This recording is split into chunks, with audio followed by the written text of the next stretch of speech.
কোরআন অনুযায়ী রাষ্ট্র চলবে, কোরআন অনুযায়ী বিশ্ব চলবে, কোরআন অনুযায়ী বাংলাদেশ চলবে। অন্য কোনো অমুসলিমদের সভ্যতা দিয়ে বাংলাদেশ চলবে না, চলবে না। ঠিক না বে ঠিক? আরে তোমরাও তো বিয়ে শাদী কেমন হয় সেটা জানো না। কোন হাত দিয়ে খেতে হয়, কোন হাত খারাপ কাজে ব্যবহার করতে হয়, কোন হাত ভালো কাজে ব্যবহার করতে হয়। যেই সমস্ত অমুসলিমরা এই সমস্ত সভ্যতা জানে না, সেই সমস্ত অমুসলিমদেরকে বাংলাদেশে এনে সভ্যতার কেন্দ্রবিন্দু বানানো, এটা বর্তমান সরকারের সমুচীন নয়। ঠিক না বেটি? কি একটা যে মুসলমানের সর্বশ্রেষ্ঠ গ্রন্থ আছে, হাদিস আছে, রাসূল বলেছেন এটা অনুযায়ী নিজের জীবনকে পরিচালিত করো, তাহলে তোমরা জান্নাতে যেতে পারবে। যদি কোরআনের আইন যদি না থাকে, হাদিসের আইন যদি না থাকে, তাহলে ইউরোপ আমেরিকার নারীরা যেরকম ভাবে বিয়ে ছাড়া সন্তান জন্ম দিচ্ছে, এক একটা ছেলের বাপ হচ্ছে 10-12টা, ঠিক তেমনই ভাবে আমাদেরও এরকম হবে। ঠিক না বে ঠিক? ব্রাহ্মণবাড়িয়ার একজন আলেম ছিলেন। আমরা তো আজকে আলেমদেরকে গালমন্দ করি যে আলেমরা সমাজের কিছু না, দেশের কিছু না। ব্রাহ্মণবাড়িয়ার একজন আলেম ছিলেন, ওনার উপাধি ছিল, টাইটেল ছিল ফখরে বাঙ্গাল। কি ছিল? ফখরে বাঙ্গাল। উনি মাহফিলে যাবেন, হঠাৎ করে ট্রেন ছেড়ে দিবে, দূরে এসে ট্রেনে উঠলেন, ট্রেনের এক রুমে প্রবেশ করলেন, দেখলেন ওখানে পাকিস্তানের কিছু আর্মি আছে। এখন আর্মিদেরকে দেখে আবার পিছনে যেতে পারেন না, যেহেতু ট্রেন ছেড়ে দিয়েছে। পরে পাকিস্তানের আর্মিরা বলে, এ আলেমরা কি, এ আলেমরা সামাজিক বুঝে না। কি বুঝে না? সমাজের সাথে চলতে শিখে না, চলতে পারে না। আমরা বলি যে বাম হাতে খাও, এরা বলে ডান হাতে খাও। আমরা বলি যে শর্ট পোশাক পরো, তারা বলে বড় পোশাক পরো। এরা সামাজিক কিছুই বুঝে না। 2-3 বার বলার পরে উনি বলে, আলেমরা জানো কিরকম? আলেমরা জানো? তো উনি এভাবে বৃদ্ধাঙ্গুল উঠিয়েছেন, আলেমরা হচ্ছে এরকম। আলেমরা কি বুঝতেছেন আমার কথা? আলেমরা কি এরকম। এখন উনি গরম হয়ে গেছে, আলেমরা এরকম। অর্থাৎ আমাদের বাংলাদেশে পাকিস্তানে যদি এভাবে যদি বৃদ্ধাঙ্গুলি উঠানো হয়, তাহলে এটার অর্থ হচ্ছে ডোন্ট কেয়ার। এটার অর্থ কি? আর ইউরোপ আমেরিকাতে যদি এভাবে যদি উঠানো হয়, এর অর্থ হচ্ছে যে থ্যাংক ইউ। এর অর্থ কি? যদি ডাবল আঙ্গুল উঠানো হয় তাহলে ডাবল থ্যাংক ইউ। আর বাংলাদেশে যদি বৃদ্ধাঙ্গুল উঠানো হয় তাহলে ডাবল ডোন্ট কেয়ার। ডাবল কি? এখন পাকিস্তানের আর্মি তো চেতে গেল যে তুমি আমাদেরকে অবজ্ঞা করেছ। তো বলতেছে যে তুমি তো এক্সাম্পল বুঝো না, তুমি তো মেসাল বুঝো না, তুমি তো উদাহরণ বুঝো না। আলেমরা হচ্ছে এরকম। আলেমরা কি? তো একজন লোকে বলে যে এটার ব্যাখ্যা তো বুঝি না, আপনি একটু ব্যাখ্যাটা ভালো করে বুঝিয়ে দেন। উনি বলতেছে যে এই যে দেখতে পাচ্ছ যে 5টা আঙ্গুল, এই যে কি দেখতে পাচ্ছ 5টা আঙ্গুল, ওনার ভাষায় আমি বলতেছি আপনাদেরকে, এই যে আমাদের আছে 5টা আঙ্গুল, কয়টা আঙ্গুল? এই 5টা আঙ্গুল, এই আঙ্গুলটা অনেক দূরে না, না কাছে? এদের বাড়ি কাছে, এদের বাড়ি কি কাছে, কিন্তু এই আঙ্গুলের বাড়ি হচ্ছে অনেক দূরে। অনেক কি দূরে। এই আঙ্গুল কনিষ্ঠ আঙ্গুল, এরপরে একটা আরেকটার সাথে লাগানো আছে। সবগুলো এই বৃদ্ধাঙ্গুলি ছাড়া বাকি 4 আঙ্গুল একেবারে একটা থেকে একটা কাছাকাছি, একটা থেকে একটা কি কাছাকাছি। এই আঙ্গুল যদি না থাকে, কনিষ্ঠ আঙ্গুল যদি কারো যদি না থাকে, খানা খেতে পারবো তো? খানা খেতে পারবে না? পারবে? এভাবে খেতে পারবে কি পারবে না? যদি এই আঙ্গুল যদি না থাকে তাহলে খেতে পারবে কি পারবে না? এই 4টি আঙ্গুলের মধ্যে থেকে কোনো একটি আঙ্গুল যদি না থাকে তাহলে খানা খেতে পারবে। এই আঙ্গুল যেটা আছে বৃদ্ধাঙ্গুল, এই আঙ্গুল যদি না থাকে তাহলে কি হবে? কাটা চামচ চিনেননি? কি চামচ? তাহলে কাটা চামচ হয়ে যাবে। না লবণ নিতে পারবেন, না খানা খেতে পারবেন। ঠিক না? ঠিক।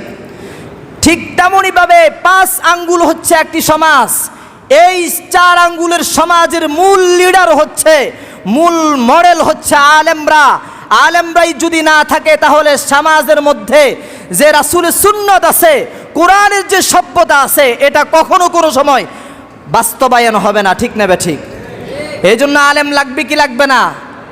আলেম ছাড়া সমাজ গঠন করব না আলেম সহকারে সমাজ গঠন করব? কথা বলেন না কেন? আলেম সহকারে না আলেম ছাড়া? আরো জোরে, আলেম ছাড়া না আলেম সহ? সকলে বলি ইনশাআল্লাহ। সকলে বলি ইনশাআল্লাহ।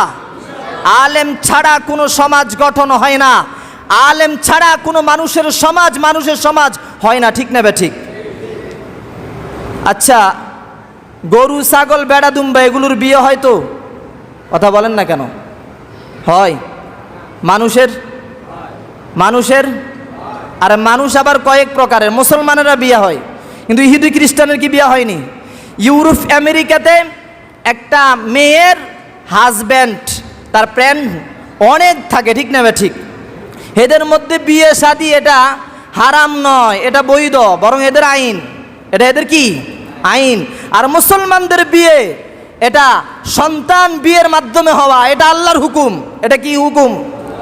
যদি কোরআনের আইন যদি না থাকে, হাদিসের আইন যদি না থাকে, তাহলে ইউরোপ আমেরিকার নারীরা যেরকম ভাবে বিয়ে ছাড়া সন্তান জন্ম দিচ্ছে, এক একটা ছেলের বাপ হচ্ছে 10-12টা, ঠিক তেমনই ভাবে আমাদেরও এরকম হবে, ঠিক না ঠিক? তাই আমাদের সকলকেই আমরা কোরআনের সভ্যতা দিয়ে, আমরা আলেমকে মডেল বানিয়ে আমরা সমাজ গঠন করব। সকলে বলি ইনশাআল্লাহ। সকলে বলি ইনশাআল্লাহ। তাহলে আল্লাহ পাক রব্বুল আলামিন জান্নাতি লোকদেরকে বলবে, হে জান্নাতি লোকেরা, মাহফিল কমপ্লিট হয়ে গেছে, এবার তোমরা জান্নাতে চলে যাও। জান্নাতি লোকেরা জান্নাতে চলে যাবে, বোরাকের উপরে উঠে রে রফরফ নামক বাহনের উপরে উঠে তারা জান্নাতের মধ্যে চলে যাবে, জান্নাতের নির্ধারিত ঘরের মধ্যে চলে যাবে। জান্নাতি রমণীগণ জান্নাতি লোকদেরকে প্রশ্ন করবে যে তোমরা কোত্থেকে এসেছো, তোমাদেরকে তো আমরা তো এখন চিনতে পাচ্ছি না। বলবে, তুমি বুঝে আমাদেরকে চিনতে পারছো না? আমি তো তোমার স্বামী, আমি তো তোমার প্রাণের স্বামী, তুমি কি আমাকে চিনতে পারছো না?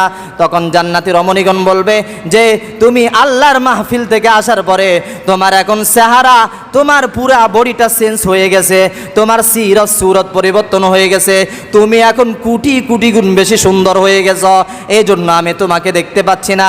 এই জন্য কোরআনের মাহফিলটা হচ্ছে এটা চেহারা সৌন্দর্য হওয়ার একমাত্র কারণ। কোরআনের মাহফিল হচ্ছে এটা হেদায়েতের মাধ্যম। কোরআনের দ্বারা মানুষ হেদায়েতের পথ দিকে যায়, কোরআনের কারণে মানুষ জান্নাতের পথের দিকে যায়। আর পক্ষান্তরে যদি কোরআনের মজলিস যদি না থাকে, কোরআনের মজলিসে যদি আমরা যদি না বসি, কোরআন ও হাদিসের আলোচনা যদি আমরা না শুনি, তাহলে অ্যাকশন না হয়ে রিয়াকশন হবে, আমরা গুনার দিকে ধাবিত হব, আমরা জাহান্নামের দিকে চলে যাব। এই জন্য কোরআন নামক এই গ্রন্থটা ধরে, গাইডলাইনটা ধরে আমরা আমাদের জীবনকে সুন্দরভাবে পরিচালিত করব। সকলে করব তো ইনশাআল্লাহ। আরো জোরে বলি ইনশাআল্লাহ। কোরআন অনুযায়ী রাষ্ট্র চলবে, কোরআন অনুযায়ী বিশ্ব চলবে, কোরআন অনুযায়ী বাংলাদেশ চলবে। অন্য কোনো অমুসলিমদের সভ্যতা দিয়ে বাংলাদেশ চলবে না, ঠিক না ঠিক? আরে তোমরাও তো বিয়ে শাদী কেমন হয় সেটা জানো না। কোন হাত দিয়ে খেতে হয়, কোন হাত খারাপ কাজে ব্যবহার করতে হয়, কোন হাত ভালো কাজে ব্যবহার করতে হয়। যেই সমস্ত অমুসলিমরা এই সমস্ত সভ্যতা জানে না, সেই সমস্ত অমুসলিমদেরকে বাংলাদেশে এনে সভ্যতার কেন্দ্রবিন্দু বানানো, এটা বর্তমান সরকারের সমুচীন নয়, ঠিক না বেটি? কি একটা, যে মুসলমানের সর্বশ্রেষ্ঠ গ্রন্থ আছে, হাদিস আছে, রাসূল বলেছেন এটা অনুযায়ী নিজের জীবনকে পরিচালিত করো, তাহলে তোমরা জান্নাতে যেতে পারবে ইনশাআল্লাহ। সকলে বলি ইনশাআল্লাহ। জান্নাতে যেতে চাই কি চাই না? আল্লাহ আমাদেরকে যাওয়ার তৌফিক দান করো। বাইহাকি শরীফের আরেক নম্বর হাদিস, বাইহাকি শরীফের 372 নম্বর হাদিস, আব্দুল্লাহ ইবনে মাসউদ রাদিয়াল্লাহু তাআলা আনহু বর্ণনা করেন, যিনাকে রাসূল তিনাকে আফকাহুস সাহাবা বলে সম্বোধন করেছেন, অর্থাৎ যিনি ফিকার সম্রাট ছিলেন। আল্লাহর নবীর এই সাহাবী তিনি বর্ণনা করেন, ক্বালা রাসূলুল্লাহ সাল্লাল্লাহু আলাইহি ওয়াসাল্লাম, আল কুরআনু শাফিউন মুশাফফাউন ওয়া মাহিরুন মুসাদ্দাকুন, মান জাআলাহু আমামাহু কাদাহু ইলাল জান্নাহ ওয়া মান জাআলাহু খালফাহু সাকাহু ইলান নার। আল্লাহর নবী বলেন কোরআন এমন সুপারিশকারী, কোরআন যদি কাল হাসরের মাঠে যদি আল্লাহর দরবারে যদি সুপারিশ করে, মাবুদ গো তুমি কোরআন তেলাওয়াতকারীকে তুমি জান্নাত দান করো, হে আল্লাহ তুমি প্রত্যেকটা মুমিনকে তুমি জান্নাত দান করো। আল্লাহ বলবে হে কোরআন তুমি এমন সুপারিশকারী যে কোরআন তুমি সুপারিশ করার কারণে আমি আল্লাহ তাআলা তোমার সুপারিশকে কবুল করব। ওয়া মাহিরুন মুসাদ্দাকুন, কোরআন যদি কারো বিপক্ষে যদি অভিযোগ যদি দায়ের করে, আল্লাহ পাক রব্বুল আলামিন কোরআনের অভিযোগটা গ্রহণ করবেন।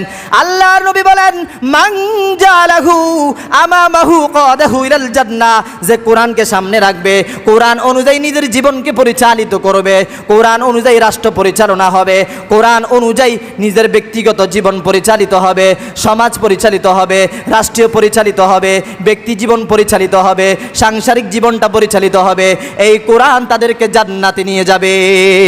আল্লাহর নবী বলেন ওয়া মান জালাহু খালফাহু সাকাহু ইলান নার, আর যে কোরআনকে পিছে রাখবে, অমুসলিমদের সভ্যতা যারা যে সমস্ত মুসলমানেরা বলবে তাদের সভ্যতা তো অনেক সুন্দর, তাদের সভ্যতা লালন পালন করবে, অমুসলিমদের সভ্যতা নিজের মাঝে বাস্তবায়ন করার প্রচেষ্টা করবে, রাসূল বলেন এই কোরআন তাদেরকে টেনে টেনে তাদেরকে জাহান্নামে নিয়ে যাবে। কোরআন না থাকার কারণ অন্তর অবস্থা খুবই খারাপ, ঠিক না ঠিক? তিরমিজি শরীফের 2 নম্বর খণ্ড 119 নম্বর পৃষ্ঠার মধ্যে আছে, আল্লাহর নবী বলেন, আব্দুল্লাহ ইবনে আব্বাস বর্ণনা করেন, তিনি ছিলেন রাইসুল মুফাসসিরিন, অর্থাৎ মুফাসসিরিনদের সম্রাট। আব্দুল্লাহ ইবনে আব্বাস বর্ণনা করেন ক্বালা রাসূলুল্লাহ সাল্লাল্লাহু আলাইহি ওয়াসাল্লাম ইন্নাল্লাযী লাইসা ফী জাওফিহি শাইউম মিনাল কুরআনি কাল বাইতিল খরিব। আল্লাহর নবী বলেন যেই মুমিনের অন্তরের মধ্যে কোরআনে কারীমের কোনো অংশ না থাকবে, তার অন্তরটা হবে শূন্য বিটার ন্যায়। শূন্য ঘরের মধ্যে কোনো মানুষ যখন না থাকে তখন জিনভূত আশ্রয় নেয়, ঠিক তেমনইভাবে কোনো মানুষের কোনো মুমিনের অন্তরের মধ্যে যদি কোরআনে কারীমের কোনো অংশ যদি না থাকে, সূরা ফাতিহা যদি শুদ্ধ যদি না করে পড়তে পারে, আলাম তারা যদি শুদ্ধ করে না পড়তে পারে, কোরআনে কারীমটা যদি তার অন্তরের মধ্যে লালন পালন না করতে পারে, কোরআনে কারীম যদি শুদ্ধ যদি না করতে পারে, রাসূল বলে তার অন্তরকে গ্রাস করে ফেলবে শয়তান। তার অন্তরকে গ্রাস করে ফেলবে কে? কোরআনের শিক্ষা না থাকার কারণে, কোরআনের অশুদ্ধতার কারণে, কোরআন শিক্ষার না থাকার কারণে আজকে সাংসারিক জীবনে অনেক কষ্ট, ব্যক্তি জীবনে কষ্ট, ঠিক না ঠিক? এই জন্য আমরা কোরআন শুদ্ধ করতে হবে কি হবে না? ইনশাআল্লাহ, সকল বলি শুদ্ধ করবে ইনশাআল্লাহ। ইনশাআল্লাহ আল্লাহ আমাদের সকলকে কোরআনে কারীম শুদ্ধ রূপে উচ্চারণ করে কষ্ট করে যে নামাজ পড়ি এটা পরিপূর্ণভাবে আদায় করার তৌফিক দান করুক, আমিন। ওয়া আখিরু দাওয়ানা আনিল হামদুলিল্লাহি রাব্বিল আলামিন। আমরা যারা পরে এসেছি জুমার 4 রাকাত